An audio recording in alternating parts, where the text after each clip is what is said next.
আসসালামু আলাইকুম ওরহমতুল্লাহি ওবারাকাতুহু। Welcome back to my new video. আলু দিয়ে অনেক মজাদার একটি নাস্তা রেসিপি শেয়ার করব, যেটা তৈরি করা অনেক বেশি সহজ আর খেতে অনেক বেশি মজাদার।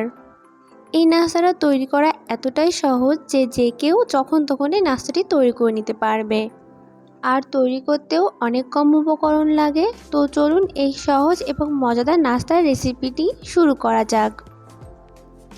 এর জন্য একটা মিক্সিং বলে নিব 1 কাপ পরিমাণ ময়দা, এর মধ্যে দিব হাফ চামচ জিরা আর পরিমাণ মতো লবণ। আপনারা চাইলে জিরার পরিবর্তে কালো জিরা ব্যবহার করতে পারেন। এখন দিব 2 টেবিল চামচ মতো রান্নার তেল, দিয়ে খুব ভালো করে ময়াম দিয়ে নিতে হবে। এরকম দলা পেকে গেলে এখন পানি দিয়ে সফট একটা ডো তৈরি করে নিব।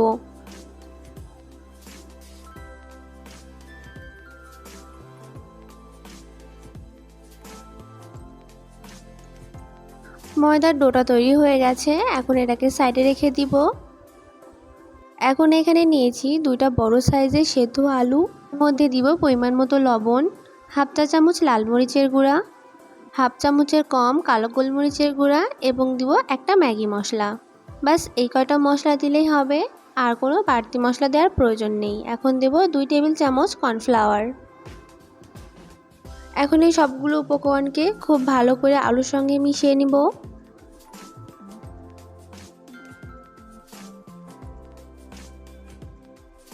আলুর মিশ্রণটি তৈরি হয়ে গেছে, এখন আমরা নাস্তাটি বানিয়ে নিব। এর জন্য মাখিয়ে রাখা ময়দার ডোটা নিয়েছি, এখন এটাকে খুব ভালো করে কিছুক্ষণ মথে নিব। মথে নেওয়া হয়ে গেলে 2টা ভাগে ভাগ করে নিয়েছি। এখন এর থেকে বড় একটা রুটি বেলে নিব।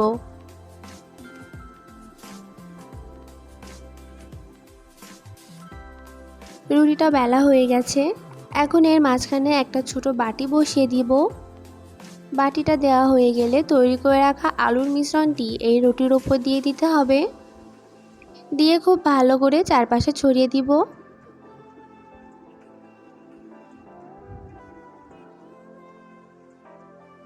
মিশ্রণটি ছড়ানো হয়ে গেলে মাঝখানে রাখা বাটিটি তুলে নিতে হবে।